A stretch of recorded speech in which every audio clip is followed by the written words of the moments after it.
Namaskar. Welcome to the 54th episode of Granthyatra. Today we are going to discuss the collection of select writings by an accomplished writer who gave a new dimension to the Marathi short story. This writer is Purushottam Bhaskar Bhave, and the book we are focusing on today is a collection of his select writings published by Sahitya Akademi titled Nivadak Pu Bha Bhave, or the Select Writings of P B Bhave. Bhave was born in the year 1910 at Dhule and spent his childhood in Malkapur. He graduated from the Hislop College in Nagpur and obtained an LLB from the Law College. He chose writing as his profession. At the age of 15, he wrote his first story called Omphas. Readers were impressed by his language after reading his articles in the weekly Savdhan published from Nagpur. He went on to write 17 novels, hundreds of short stories, 5 plays, 14 collections of articles, 2 travelogues, and an autobiography. The book we are discussing today has glimpses of most of the genres handled by Bhave. The first short story in this collection demands the reader's attention by the uniqueness of its content and form.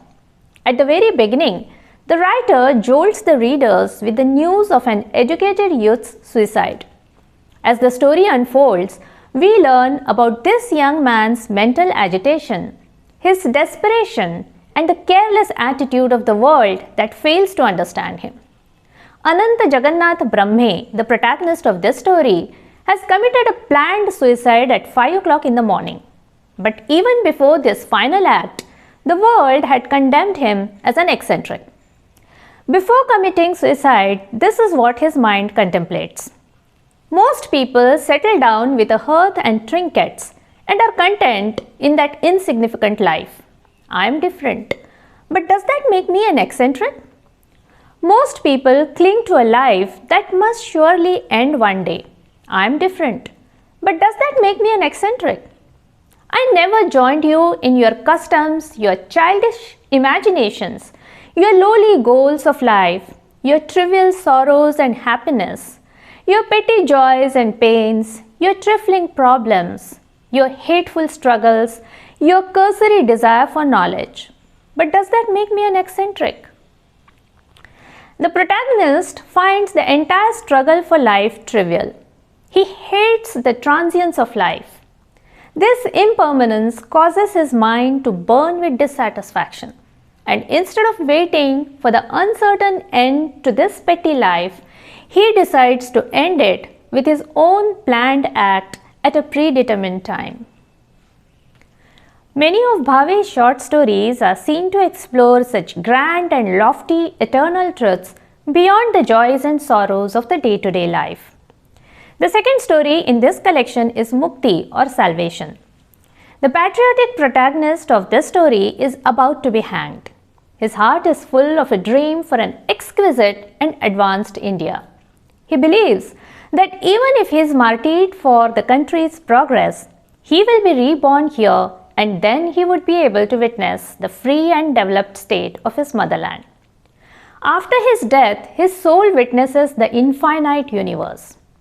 Through the unfolding expanse of the universe, that soul, raised with the wings of speed, a confluence of bluish, violet, faint, yellow, red, green, dreamlike and unearthly lights, the fluttering veils of the strings of clouds worn by planets, infinite scraps of environments and skies, the revolving hurricanes that echoed horrible sounds in space, infinite tornadoes, infinite hurricanes, the din of infinite noises, the countless bubbles blooming on the ocean of the void, infinite lanterns let loose, flocks of fireflies moving in circles, lamps being moved in the disk of empty space, torches revolving in stark darkness, the kites flown by the creator of the universe, the heaps of jewels studded onto the ceiling of the void, the countless revolving wheels of the apparatus of the universe. The doors to the abode of salvation open for the soul, but more than the absolute peace therein, he is more worried about his India. The angels then advise him to remain there, and he is witness to the changing appearance of the land of India for eons. He watches the changing lifestyles, the values lost over time, the changing face of the land, and realizes that all values are insignificant before the infinite expanse of this universe. The next story is called Dream. This is the tale of a man who spends his life in a state of intoxication, rising from a love of his youth that he has cherished in his heart. Your body belonged to someone else, but the soul of your dreamlike existence remained with me, he tells his ladylove. He lights up the wick of his body from both ends by pouring the burning essence of alcohol and women. But when he learns that the woman he loved and who dared to visit him in his room in the wee hours of the morning under the heady spell of a youthful love, paying no heed to the discipline of her parents, has not preserved the memory of the dream they had cherished together, he then collapses. The most famous story in this collection is Satrave Varsh, or When He Turned 17. The writer explores the mind of an adolescent who has just begun to experience the emotions of youth. Baban is not yet sure about the exact nature of the man-woman attraction, but his mind is full of emotional turmoil. He begins to have tender feelings for the young lady who is his neighbor. He begins to think that it is his responsibility to protect his childhood friend Suman. And while in a state of passion, he beats up Bhaiya Tonge, who says nasty things about these two women. Bhave successfully depicts Baban's subtle feelings in this story. Bhave is an expert in using symbols to convey multiple layers of meaning. In the story When He Turned 17, the swing in the house of the protagonist symbolizes the swaying of his mind under the influence of intense emotions. The next story is Roop or Appearance. The protagonist of this tale wakes up to a day of intense happiness. For no particular reason, his mind is extremely elated that day. He steps out of his house in this state of elevated spirits and enjoys the sights of nature, roams around with his girlfriend and gets drenched in the rain. Wherever he looks, he sees beauty. He feels he is riding an island of beauty floating in a sea of splendor. In the evening, as he is ambling down a hill, he comes across a human skull. Its terrifying sight concludes the narrative of that beautiful day. He begins to see the world differently through the gaping hole of that skull. He feels as if all the beauty in nature, all life, is inevitably being drawn into that gaping hole. The protagonist of the story Patra or letter is a successful writer. One day, he receives a letter from a woman admirer. After reading her letter, he gets engrossed in imaginations about her personality and appearance. His curiosity is aroused because she is impressed by his writings. While he is eager to find out her identity, he decides to let it remain unknown. I shall never see you in person, and that is why I shall never forget you. Where there is contentment of acquaintance, of actual meeting, there is the tired revulsion of shattering of the dream, also the possibility of forgetting. But you shall always remain with me as an unsatiated, unknown, infinite and ever beautiful imagination. Perhaps for each one of us, the dormant possibilities of people never met, the paths never trodden, or the deeds never done lie buried deep in the minds. Bhave captures these unmanifest feelings in this story. The protagonist of the story, Time, Work and Speed, leads a reckless life, taking his youth, beauty and charisma for granted. He refuses to let his life be constricted by the bonds of marriage and family and lives on his own terms. Then one day, he falls sick with typhoid. The illness destroys his beauty, his youthful swagger, and his desire for enjoying the luxuries in life.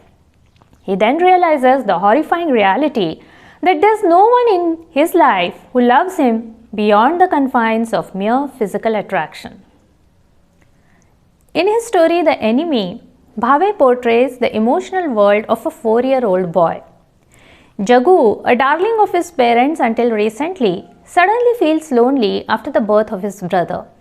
He is frustrated by his parents' expectation of mature behavior from him, by the new baby occupying his mother's complete attention, and the praise showered on the new baby. He tries to take revenge by snatching the baby's toys, and because of his immature and hysterical father, he gets alienated from his parents forever. Without ever resorting to technical psychoanalysis, this story unfolds several layers of human mind.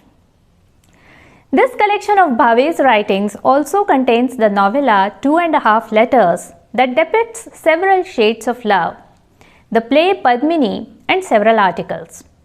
The novel 2.5 Letters that paints a myriad ways of love symbolically through the story of a handsome pet dog is experimental and unique. The play Padmini that effectively conveys emotional agitation through dialogues also appeals to the mind. But Bhave carved out his niche space in Marathi literature mainly through his short stories. In this collection, we get a glimpse of the hundreds of stories that he wrote. We have with us today Dr. Neelima Nishandar, who has done research on his literature. Let us hear from her more about Bhave's world of short stories. भावे केवळ प्रथितयश साहित्यिकच नव्हे तर लढाऊ झुंजार पत्रकार आणि झंझावाती वक्ता म्हणून महाराष्ट्राला परिचित होते. साहित्याच्या अनेक प्रांतात त्यांना बरेच यश आणि सन्मान मिळालेले आहेत. लेखन हे त्यांनी जन्मभराचे ध्येय, व्यवसाय, निष्ठा आणि विरंगुळा मानले आणि आजन्म साहित्य सेवा अविरत सुरू ठेवली. भाव्यांनी आयुष्यातील अनेक रंग पाहिले आणि रस ओढले. त्यांचा परिपाक त्यांच्या साहित्यात उतरणे स्वाभाविक होते. लहानपणापासून वाचनाचा छंद जोपासल्यामुळे शब्दांशी त्यांचे नाते कायमचे जडले. शब्दांशी लीलया खेळण्याचे सामर्थ्य भाव्यांच्या लेखणीत होते. त्यांची भाषा घोटलेली आणि लक्षकित आहे. त्यांची भाषा नेहमीच प्रसंगाशी, पात्राशी आणि आशयाशी एकरूप होते. भाषा हे साहित्य निर्मितीचे माध्यम आहे व तिच्यात फार मोठे सामर्थ्य आहे याची जाणीव भाव्यांना होती. भावे वक्ता असल्यामुळे त्यांच्या भाषेवर उत्कटता, आशय केंद्रितता व आशयाची चढती आवर्तने इत्यादी संस्कार आढळतात. भाव्यांची भाषा नादमय आणि चित्रदर्शी आहे. व्यक्तीच नव्हे तर एखादा प्रसंग, घटना, काळ संपूर्णपणे जिवंत करण्याची भाव्यांची हातोटी विलक्षण आहे. प्रत्यक्ष वर्णन न करताही केवळ संवादातून ती व्यक्ती ते नजरेसमोर आणू शकतात. अचूक निसर्ग वर्णन हा भाव्यांच्या शैलीचा मनोवेधक पैलू आहे. भाव्यांच्या साहित्याची वाचनीयता हा एक महत्वाचा पैलू आहे. भाव्यांच्या काही कथा अत्यंत सामान्य असतील, त्यांची मते तुम्हाला अजिबात पटणार नाही, तरी वाचनीयता हा त्याचा गुण अबाधितच राहतो. दाहक परिसंजीवक लेखणी त्यांनी नेहमीच चालविली. त्यांच्या भाषेतील वैचारिक चटके पुष्कदा झोमण्यासारखे असले तरी त्यांनी औषधासारखे काम करावे अशी त्यांची अपेक्षा होती. त्यांच्या भाषेला एक प्रकारचा आवेश आणि आवेग आहे. भावनेत ते स्वतः चिंब होतात आणि वाचकाला भावनेच्या महापुरात ओढत नेतात. मंत्रमुग्ध करणाऱ्या त्यांच्या भाषेला विशिष्ट लय आणि नादमयता आहे. भाव्यांची भाषा कितीही आवेगयुक्त असली तरी औचित्याची मर्यादा ते कधीच सोडत नाही. वाचकांच्या वासनांना चाळविणे हा उद्देश नसून मानवी मनाचे दर्शन घडविणे हा आहे.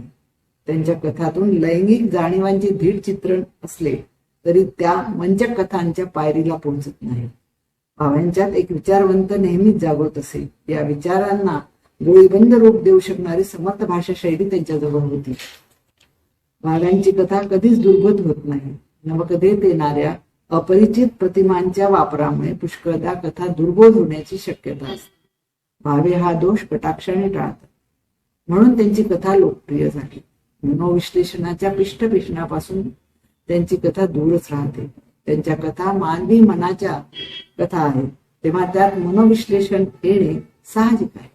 परंतु वाचकांना समजेल अशा भाषेत भावे लिहितात व वाचकाला बुचकळ्यात पाडत नाही. भाव्यांच्या शैलीची चर्चा त्यांच्या प्रतिमांच्या आणि प्रतीकांच्या उल्लेखाशिवाय अपुरी राहील. त्यांच्या प्रतिमा अनेक संदर्भ सूचक असतात. त्यांच्या प्रतिमात नुसताच साधर्म्य धर्म नसतो, तर तो अधिक व्यामिश्र आणि जटिल असतो. भाव्यांच्या प्रतिमा चित्तदर्शी तर निश्चितच आहेत. त्यांच्या प्रतिमातून रंग, रूप, गंध, स्पर्श, नाद या जाणीवा प्रकर्षाने जाणवतात. भाव्यांच्या अनेक कथातून प्रतीके मोठ्या समर्थपणे येतात. त्यांच्या गाजलेल्या 17वे वर्ष या कथेतील झोका हे बाबांच्या मनातील आंदोलन दाखविण्यासाठी वापरलेले समर्थ प्रतीक. प्रतिमा भावनातून निर्माण होतात व प्रतीके विचारांना हात घालतात. विचारगर्भ प्रतीके हे भाव्यांचे वैशिष्ट्य आहे. वसुंधरा पटवर्धन म्हणतात की भाव्यांच्या काही समकालीनांनी भाव्यांच्या कथेतील भाषेचे काही उत्कृष्ट तुकडे अगदी मुखोद्गत करून टाकले. याचा प्रत्यय मला अचानक एकदा आला. विश्राम बेडेकरांचे 1984 साली प्रकाशित झालेले एक झाड दोन पक्षी या आत्मचरित्रातला 1985 साहित्य अकादमीचा पुरस्कार मिळालेला आहे. त्यातील पृष्ठ क्रमांक 292 वर एक परिच्छेद आढळला. स्त्रियांच्या भात्यात स्वतःच्या बचावासाठी जालिम हत्यारे असतात तरी किती. एक असते व्यंजनेची, निशब्द सूचनेची, प्रेमात तसेच वैरातही कामी पडणार. शब्द असतात साधे सरळ, त्यांच्या पोटातला ध्वनी ठासून भरलेल्या सुरुंगाच्या दारूसारखा स्फोट झाल्यावर ठिकऱ्या उडवणार. दुसरे हत्यार पुरुषावर चारित्र्यहीनतेच्या आरोपाचे. हा परिच्छेद जसाच्या तसा भाव्यांच्या कुभांड या कथेत आलेला आहे. कुभांड या कथेचे प्रथम प्रकाशन 1956 सालच्या दीपावली या वार्षिकात झाले.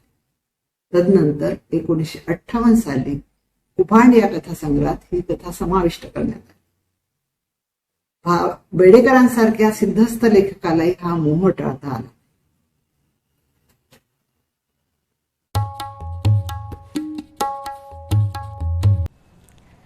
I hope you will enjoy reading Bhave's stories that played a major role in the evolution of Marathi short story.